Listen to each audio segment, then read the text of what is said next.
Y bueno, con mucho gusto, por supuesto, voy a presentar a quien es nuestro invitado. Ya está en los estudios del Pacífico.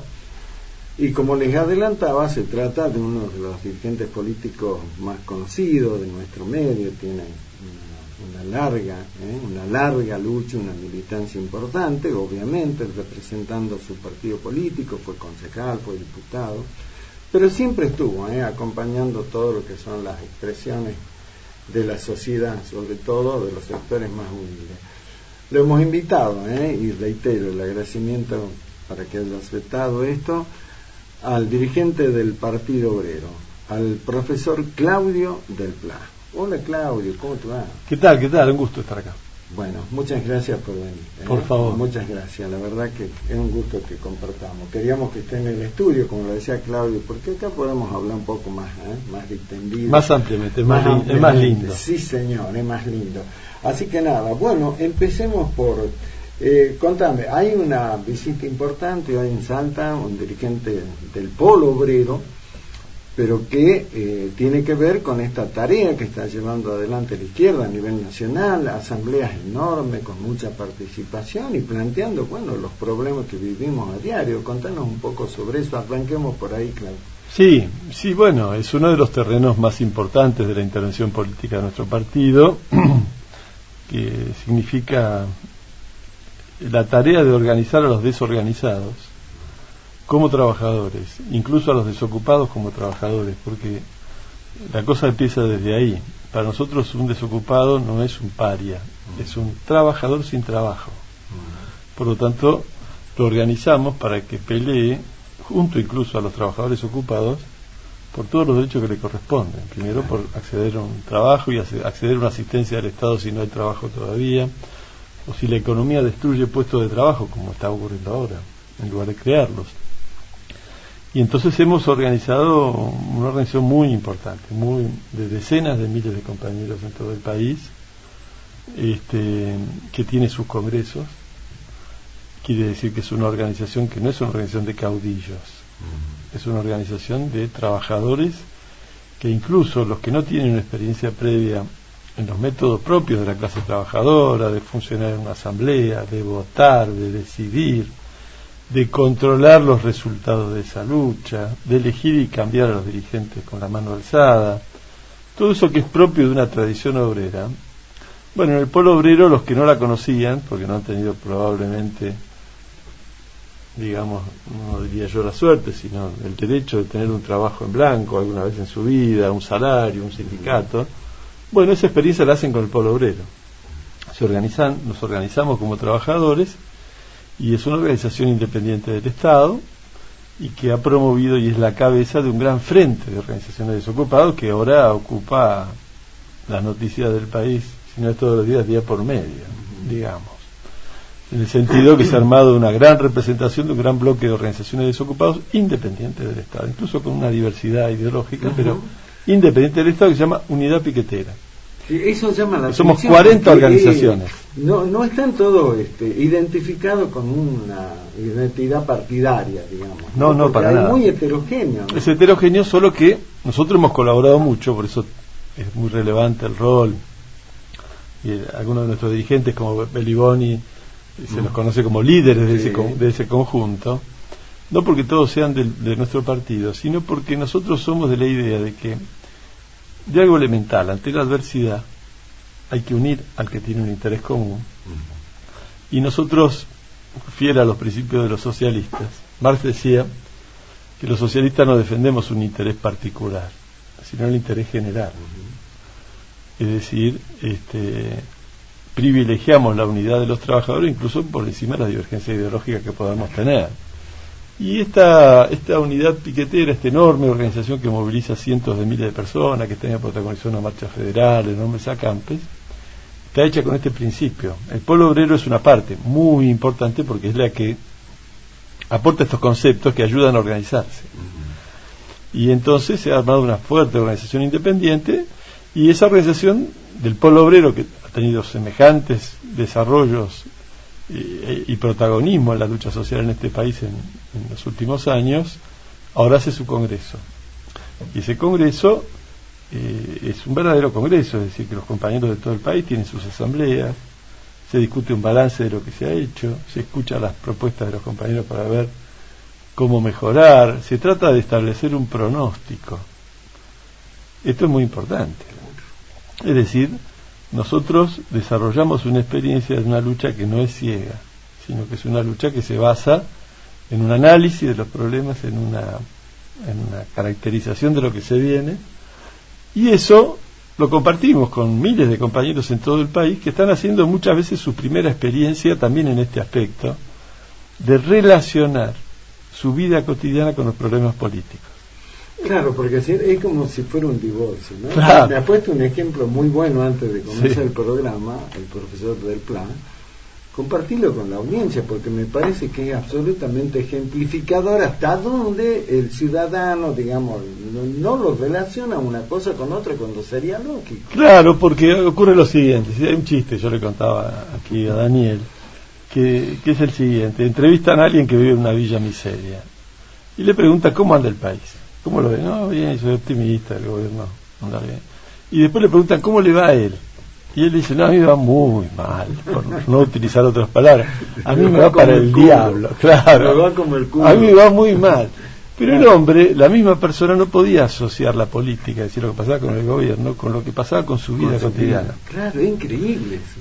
La experiencia que hacemos en el Polo Obrero, en el Partido Obrero, es justamente poder unir estas dos cosas. Es decir, si estamos mal, ¿por qué estamos mal? ¿Qué es lo que fracasa? Por ejemplo, estamos en el plan número 25 del Fondo Monetario Internacional. En los últimos 40 años, los gobiernos de todos los colores, neoliberales, de derecha, peronistas, medio radicales, más radicales, todos en algún momento de sus gobiernos terminaron pactando con el Fondo Monetario, es decir, estableciendo estos famosos planes de ajuste que no tienen nada que ver con la palabra ajuste en el buen sentido de la palabra, es decir, que uno ajusta algo para que ande mejor. Claro. Pero vos vas a ajustarse un auto porque cambiar los aros, entonces después el auto va para adelante y tenés más tiempo para que seguirlo usando. No es el caso. Cada vez que aplican un ajuste del Fondo Monetario, vamos a una crisis peor. Por ejemplo, los ajustes de la década del 90 con el menemismo terminaron con la quiebra del país en el 2001. Sí. ¿Y qué hicieron todos esos años? Estos planes. En el medio remataron el país, impusieron flexibilizaciones laborales, llevaron la pobreza a niveles extremos. En el 2001 la desocupación terminó en el 25%, y ahora van por el mismo camino, es decir, con independencia de la naturaleza de los gobiernos. Por ejemplo, el salario no para de caer. Con el gobierno de Macri, pues agarra la curva, los gráficos son muy buenos para entender lo que pasa, ¿viste? Sigue la tendencia de caída del salario de los últimos años del gobierno Macri y los 3 años que lleva el gobierno de Cristina y Fernández. Es el resultado de que se aplican planes de ajuste. Se agarra las jubilaciones, no te digo nada. Los indicadores de pobreza, mamma mía. Se acaba de votar un presupuesto para el año que viene, es un nuevo ajuste. Ahora, los diarios de hoy, vos los abrís y sale la Cámara de Comercio de Salta, pero después sale, hay estadísticas nacionales iguales, que dice que cayó el consumo en el mes de septiembre. Y cayó en un porcentaje importante, de 4 o 5%. Y todos coinciden en que el salario está absolutamente deprimido. Es decir, que está el problema de los pobres recontra pobres, que tienen una asistencia insuficiente del Estado, y está el problema de los que tienen trabajo y son igualmente pobres. Entonces, esto termina en destrucción de puestos de trabajo, inevitablemente. Entonces estamos de nuevo en un ajuste de los que ya fracasaron 40 años seguidos, que siempre provocaron crisis peores, nunca una salida. Nunca resolvieron el problema de la deuda, la multiplicaron, siempre. Las consecuencias sociales ni hablar. Y sin embargo tenemos a toda la dirigencia política del país apoyando esto. Por ejemplo, ahora se votó el presupuesto nacional. Sí, claro. 180 votos. El ejemplo más claro. 180 votos de todos los partidos, salvo de la izquierda. Sí. Y después los del PRO, una mayoría se abstuvieron, pero no votaron en contra. Es decir, que hay una especie de unanimidad, digamos, de la vieja dirigencia política de este país en una política fracasada. Eso habla de lo profundo de la crisis, porque uno se da cuenta que así no vamos a ningún lado. Y si a su vez vos ves que en un bando y en otro de la grieta, que fueron y votaron este presupuesto todos juntos contra los trabajadores, que recorta plata en salud, en educación, en la universidad, por todos lados, a eso fueron juntos, pero después en la disputa por el poder se matan entre ellos, se matan adentro del Frente de Todos, y se recontra mata adentro de Juntos por el Cambio. Lo que yo comentaba antes de empezar la charla con vos. Entonces, esto denota que en el fondo no son alternativas, porque si lo fueran, esta pelea por el poder quedaría secundaria, porque ya no. Bien, acá nosotros somos los que tenemos la salida, y se apoyaría muy fuerte en eso y ganarían el apoyo popular. No se estarían matando. Es decir, que se matan porque son una expresión de un fracaso, eso quiero decirlo. Entonces nosotros tenemos un desafío muy importante, el Congreso del Pueblo también es parte de un debate, en el sentido de que nosotros luchamos para que los trabajadores que tienen la peor parte en esta crisis, y el conjunto de los trabajadores, pero especialmente estos trabajadores que tienen la peor parte, se animen a dar el paso de superar su experiencia histórica con 70, 80 años de peronismo. Y podamos construir un movimiento político popular, pero esta vez con banderas socialistas. Hay que superar aquella experiencia política, y este es el eje de los actos que estamos haciendo, de un acto muy numeroso que hicimos en Salta, hicimos el sábado en Rosario de Santa Fe, llenamos la Plaza de Mayo el sábado anterior. Creo que vamos a reunir 60, 70 mil personas en todo el país en diversos actos, explicando esto, que los políticos capitalistas han fracasado en todas sus variantes, los que dicen que son nacionales y populares, los que dicen que son... Es decir, entonces tenemos el desafío, que no es sencillo de resolver, es el más complejo de todos, ¿no es cierto?, de poder superar esa experiencia histórica que hemos hecho con estos partidos. ¿Para qué? Para poder plantear una política que plantee la defensa del país, la defensa de sus fuerzas productivas, de sus trabajadores, frente a un proceso de saqueo literal que está sufriendo desde hace muchos años nuestro pueblo, del cual esta clase dirigente y el sector del llamado empresariado nacional es cómplice. Porque, a ver, ¿qué pasó con el trabajo y el ahorro nacional todos estos años? Los argentinos laburamos todos los días, sí, vamos a laburar. Producir una riqueza, por supuesto, mucha. ¿A dónde va la riqueza? En su enorme mayoría se va del país. Ahora, no hay país que pueda progresar. Claro. Si vos, lógico, el resultado del trabajo de tu pueblo y de la explotación de los recursos naturales se va todo afuera. Todo y eso está, no se vuelca acá. Eso está en número, por ejemplo, todos dicen de que en el exterior los capitalistas argentinos tienen el equivalente a la deuda externa, es decir que debemos 400.000 millones de dólares, pero hay argentinos que tienen afuera esa misma guita. A ver si me explico. Sí, sí, clarito. ¿Cómo lo hicieron? Bueno, con el trabajo de los argentinos, explotando nuestros recursos naturales, y durante todos los gobiernos se la han fugado, todos los gobiernos, en esto no hay. Vos tomás las estadísticas de la fuga de dinero en la época del macrismo, la tomás ahora, sigue drenando, por métodos legales y por métodos ilegales también.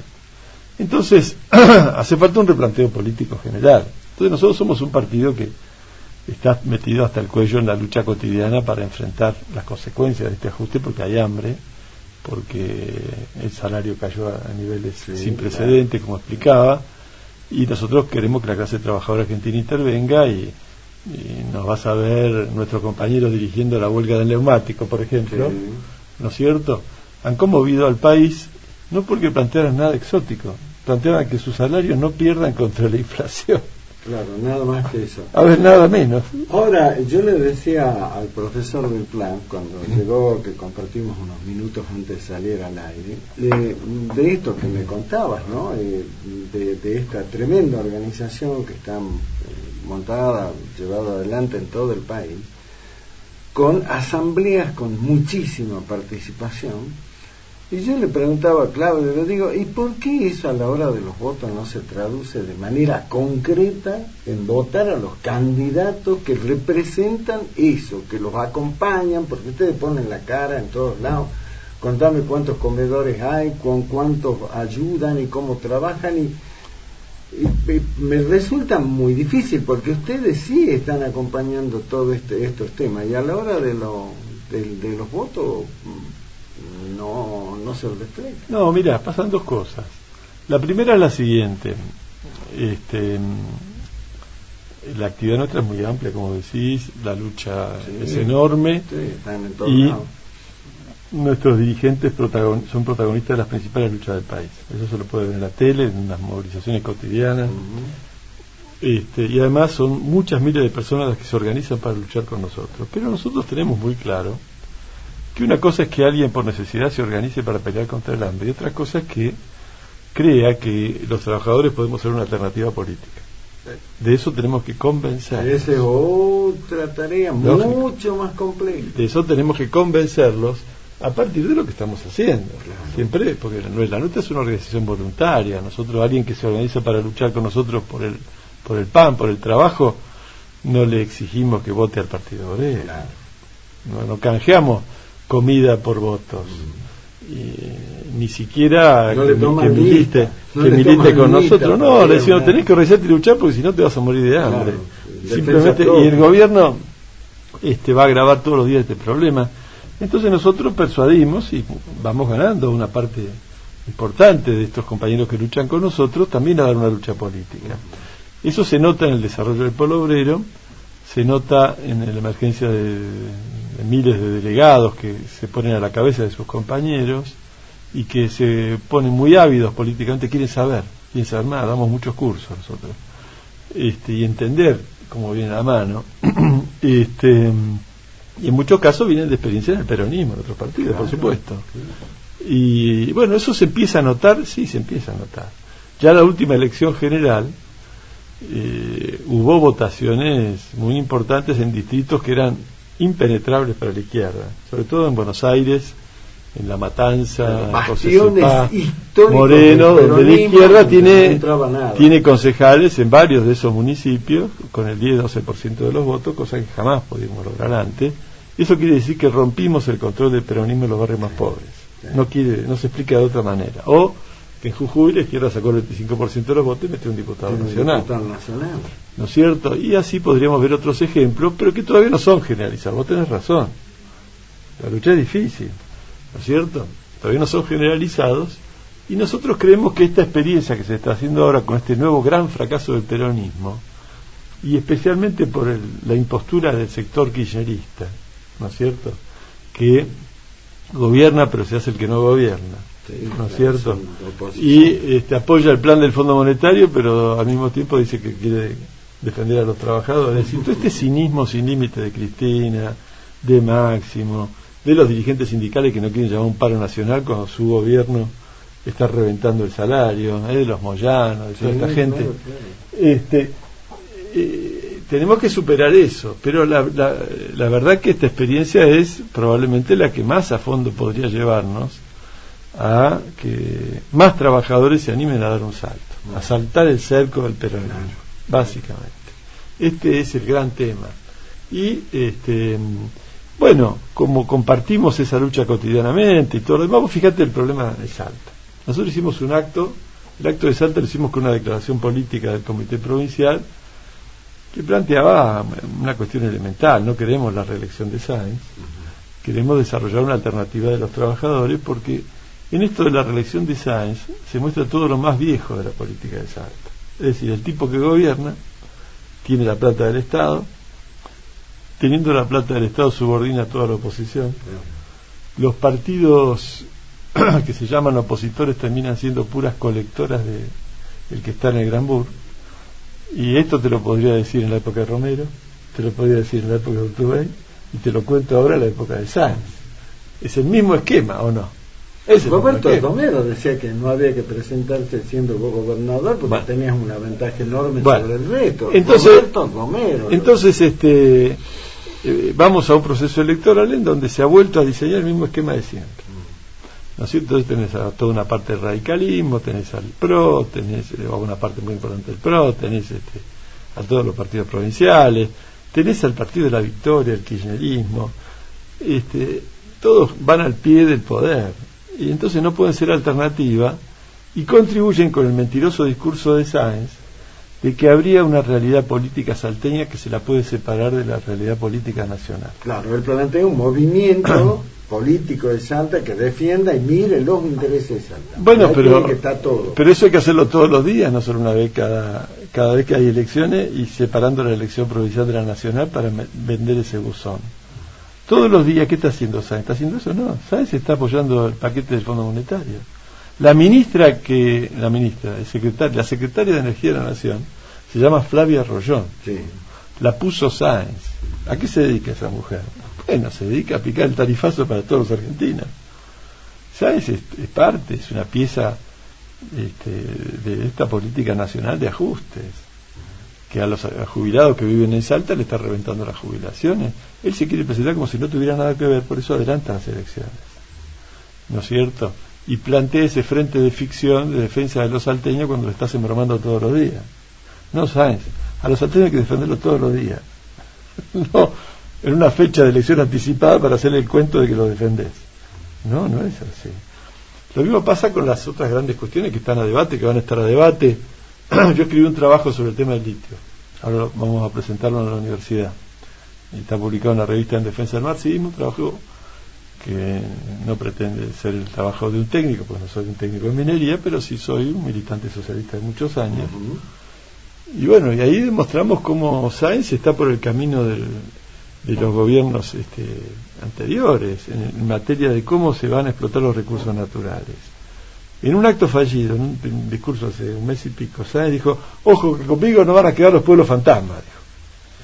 Después recibió una cantidad de críticas, y creo que se había dado cuenta que metió la pata, pero en los actos fallidos sale la verdad. ¿Y cuál es la verdad? La experiencia de Salta, por ejemplo, con la producción petrolera, es que después de 100 años de producción petrolera, los pozos hoy están decayendo y están extinguiéndose, y uno va a la zona donde se produjo esa actividad económica y la gente no tiene agua potable, hace recursos de amparo para tener agua. San Martín, y los pibes de las comunidades, los niños de las comunidades originarias, le siguen muriendo de hambre. Tenemos esa estadística. Entonces, en lugar de dar explicaciones, decir cómo se va a superar esa experiencia, el hombre pide un acto de fe. Es decir, hay que tenerle fe de que ahora no va a volver a haber pueblo fantasma, pero la política no puede decir, está muy bien que la gente tenga fe, pero es un asunto de las iglesias y de la fe de cada uno. No me traigas al plano de la política las cuestiones de la fe, porque no tienen nada que ver. Entonces, acá la verdad es que están volviendo al esquema de un saqueo de recursos naturales, un saqueo. Salta está en el centro, todo el norte argentino está en el centro del... O sea, la famosa mesa del litio. Sí, sabe por la mesa del litio de los 3 gobernadores, pero para que la audiencia conozca, somos el principal escenario de negocios del mundo. ¿Por qué? Porque no hay nada que se parezca al litio en cuanto a la rentabilidad que se puede obtener de ello. Vos decime, a ver, si hay un comerciante escuchando este programa, ¿cuánto puede remarcar algo que él compra?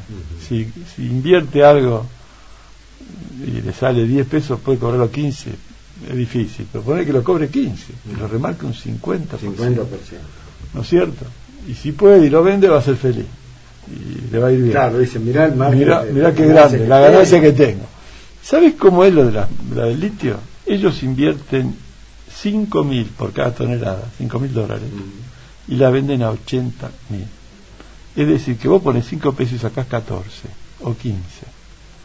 Decime si existe en algún lugar del mundo algo que se parezca en materia de rentabilidad de este tamaño. Por eso llamamos la atención de la población, porque esto no era así hasta hace un par de años atrás, en la que el precio del litio se multiplicó por 15 o 20 aproximadamente, porque está la gran demanda del litio como elemento para la producción de baterías, los autos eléctricos, los teléfonos y todo lo que es acumulación de energía. El litio por ahora pareciera ser la estrella en materia de la eficacia que tiene para los acumuladores.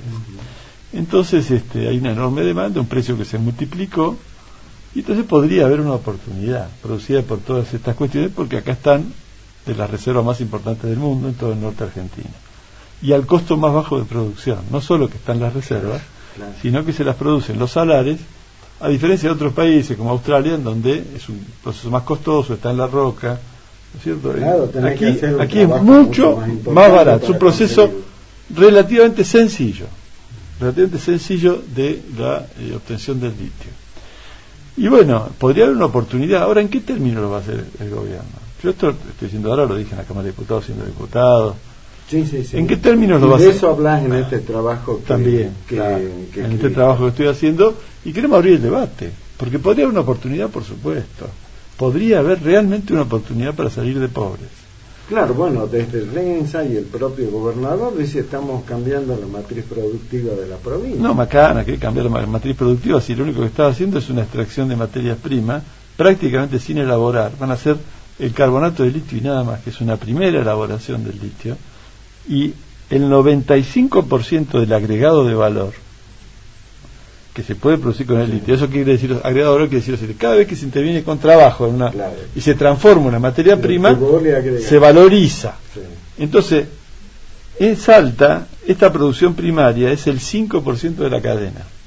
El otro 95% de riqueza que se va a producir a partir del litio se hace afuera. Esta es la proporción. O sea, perdón, un paralelismo a lo mejor ignorante, es una especie de commodity. Absolutamente, es prácticamente una materia prima. Es un commodity, digamos, nosotros le vendemos la soja, le vendemos el grano o lo que sea de soja, y bueno, y de allá nos venden y entonces con IVA. Las condiciones en que esto se va a producir, podría ser una oportunidad si uno dijera, bueno, acá voy a tener todo el proceso de industrialización, voy a llegar a la fabricación de las baterías y eventualmente a los autos eléctricos, porque la Argentina tiene una industria automotriz grande, no es que es un país atrasado en ese sentido. Entonces, nada de eso hay. Entonces se produce una materia prima, prácticamente sin elaborar, no hay puestos industriales, y las condiciones legales y económicas son las del menemismo. Es decir, ellos van a hacer todo esto con la ley de Menem, que es un código de minería de la época de Menem, que establece que las compañías tienen solo 3% de regalías, que establece que las compañías tienen estabilidad jurídica por 30 años, es decir, que ningún gobierno puede modificar esto, ¿no es cierto? Y los condicionamientos no existen. Por ejemplo, no hay un condicionamiento que diga, bueno, mira, vos te llevas la materia prima, pero estás obligado a poner una fábrica de baterías acá. Y por lo menos la mitad de la materia prima producir algo, nada de eso que obligue, incluso en términos capitalistas, sin más allá de a que vos vas produciendo una transformación determinada. China, por ejemplo, hace 20 años vos comprabas una pinza china y no cortaba nada. Ahora tenés la mejor tecnología en China, ¿no? Disputa en todos los planos, incluso ya los están superando los Estados Unidos. Porque obligaron la transferencia de tecnología. Llegaban las inversiones, pero también, vos me tenés que decir cómo se hace esto. Porque yo también quiero tener mi tecnología. Acá no hay nada de eso. Nada. Ningún condicionamiento, ni siquiera de transferencia de tecnología, ni fábricas de batería, ni puestos de trabajo industriales, y la partecita del valor es esta partecita así de chiquitita, y a su vez la empresa tiene de entrada un diferencial de ganancia que no existe en ninguna actividad en el mundo, 14 veces más de lo que invierte, 14 veces, de cada peso 14 extra. Entonces, es una oportunidad, por supuesto. ¿Cómo habría que hacerlo? Así no. ¿Así? No. Abramos el debate. ¿Así? No. Las compañías tienen pésimos antecedentes. La compañía Livent hace 20 años que produce litio, está en el salar del hombre muerto, y esta compañía estuvo facturando el litio en la exportación a unas 8 o 10 veces menos de lo que vale. Este asunto lo denuncié yo hace 3 años en la Cámara de Diputados. ¿Por qué? Porque ya era público, ¿no? Yo no soy un experto del asunto. Es decir, que así como yo lo supe, cualquiera podía saberlo. No es que yo tengo algo en especial. Hubo un encuentro de científicos de las universidades especializados en el tema, y uno dijo: la empresa Livent está subfacturando las exportaciones, le está robando al pueblo de Catamarca y de Salta también, porque una parte está del lado salteño. Entonces, ahora saltó 3 años después el tema y hay una multa importante de la FIP, pero no se investiga para atrás. Es decir, que estuvieron una cosa grosera, facturando, mirá vos, y la aduana argentina y todo. ¿Me entendés? El Estado Nacional tuvo que poner un precio piso ahora del litio, porque si no lo seguían robando. Bueno, pero fíjate qué clase de empresas. Hoy a la tarde, dediqué una parte de mi tarde, mientras estuve un rato en la escuela, pude leer un trabajo, un informe sobre Chile. La empresa que opera en el Salar de Atacama, litio, antes que en Argentina, en uno de los yacimientos probablemente de los más grandes, afrontó un juicio de la compañía estatal chilena. ¿Por qué? Coimió a medio poder político de Chile, financiaba las campañas de Bachelet, igual que el Event, te lapicereaba, hablemos, viste, con el truco, te utilizan, anotaba mucho menos de lo que sacaba, así subfacturaba el volumen. Claro, que se daba por declaración jurada. Por declaración jurada. Y todo un escándalo y un juicio en Chile, porque era tan grosero todo, que compromete a toda la corruptela del poder político. Y las condiciones son de tipo pirata, a ver si me explico.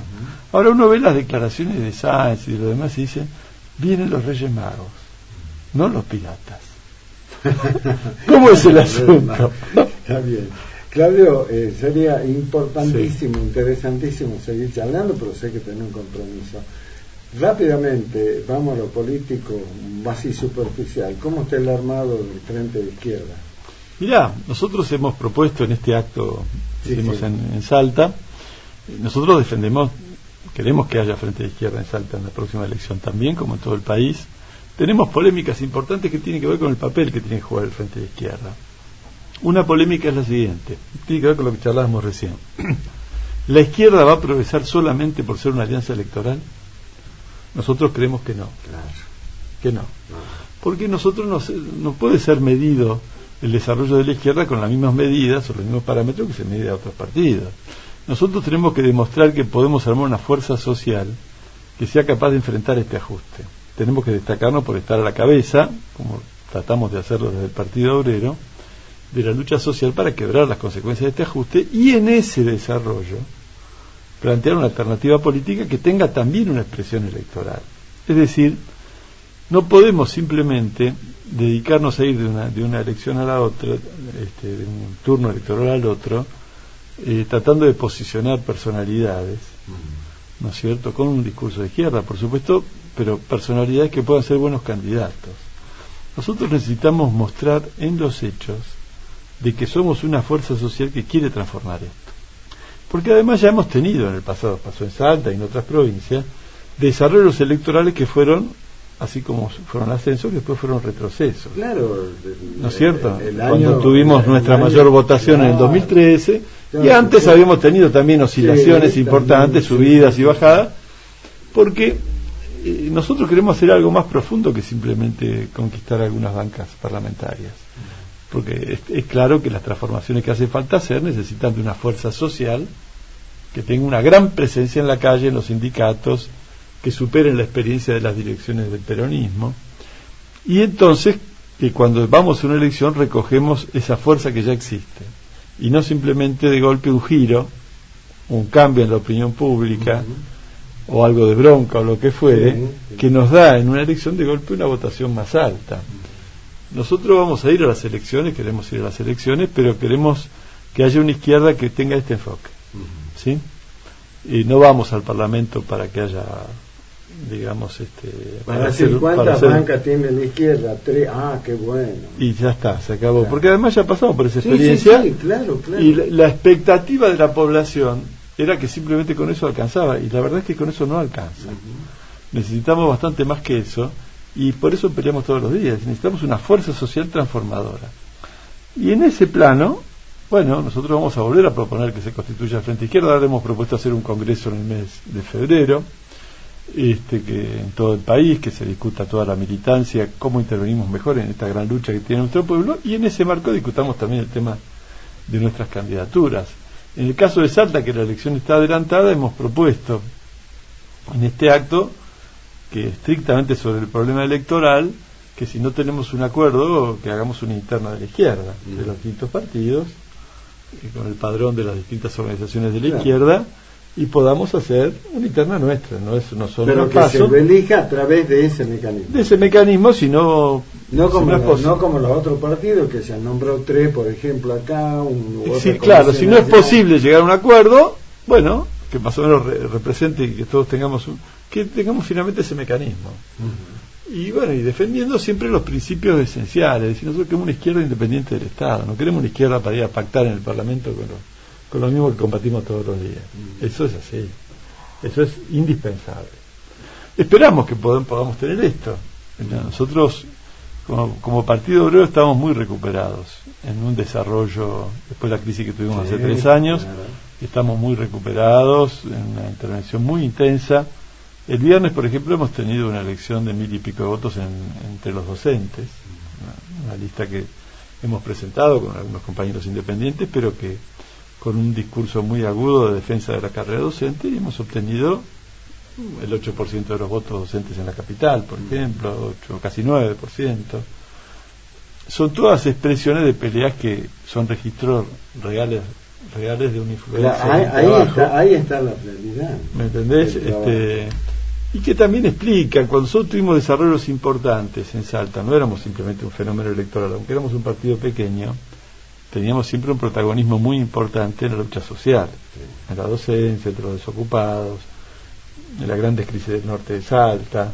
No, por eso ustedes siempre marcaron presencia en todo. Entonces, cada uno de los nosotros le decimos a la gente que es necesario no simplemente volver a votar a la izquierda, aquel que dejó de votarla, sino organizarse y a su vez también pelear en el terreno electoral para que el voto refuerce una lucha frente a una política completamente fracasada, que lamentablemente no ofrece ningún porvenir. Estamos a los tumbos, uno agarra los diarios. La discusión es cuándo se cae esto, no si se cae. No, claro, exacto, el tema es cuándo, Claro. Claudio, como siempre, un gusto charlar con vos. No, por favor, Yo te agradezco, sería fantástico que sigamos, hay que tener otro compromiso, así que te liberamos, pero la verdad que un gusto. La idea será que lo profundicemos, porque yo creo que ese tipo de charla, por eso te decía que vengas al estudio, porque bueno, mirá vos todo lo que has podido abarcar y me parece que es absolutamente esclarecedor para la audiencia de 7PM, que sabe que nosotros acá decimos a todo el mundo, así que bárbaro. El 16 seguramente a la tarde lo estamos viendo, vamos a ver si conseguimos docentes universitarios, vamos a presentar nuestro planteo sobre el litio en la Universidad de Salta. Bueno, acercarnos vamos a ver si lo hacemos ahí, para que lo mandemos a nuestro cronista. Dale. De verdad, gracias, Claudio. Por favor. Gracias.